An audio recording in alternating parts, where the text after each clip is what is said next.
I'm Angela Scapatura from Canadian HR Reporter TV. This week's guest is Monica Belcourt. She's the director of the School of Human Resources Management at York University, and she spoke with us about the value of HR. So most people know HR adds value, but do managers ever ask their HR directors to prove that value?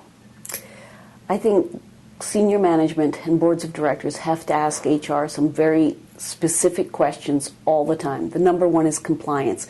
They have to ensure that everything HR is doing is compliant with occupational health and safety legislation, with labor standards. So above all, at every board meeting, ask that question, are we in compliance?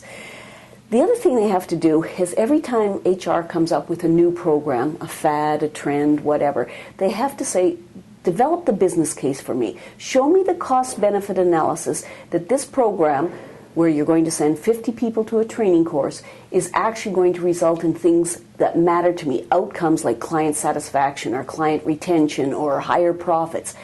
Develop a cost-benefit analysis. Is there anything you'd like to add to that? I think HR plays a key role in the behavior and the attitudes of employees.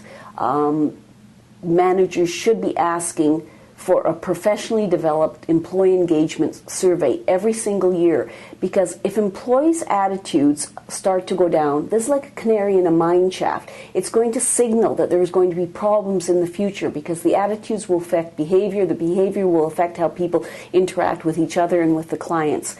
So you need to ask the HR department to continually provide you with measures on outcomes that matter to the organization. What are some elements that define a successful HR department?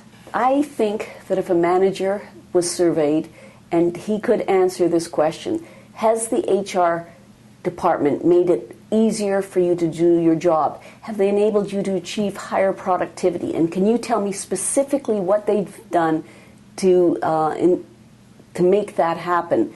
And if they can do that, then I think you have a successful HR function. So why aren't HR departments universally loved by managers? I think a lot of employees and managers are frustrated with an HR department when they try to do things and HR blocks them. For example, somebody might want to hire their niece, even though their niece is not the most qualified person. HR blocks them.